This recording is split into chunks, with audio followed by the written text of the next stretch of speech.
Ой, Бутербродки. ой, спасибо большое, моя лапочка.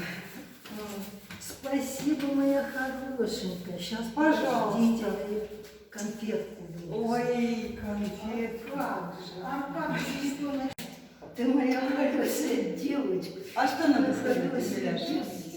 Спасибо. Сюшка.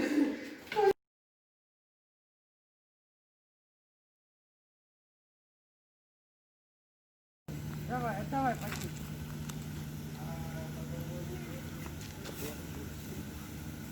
Приятного аппетита.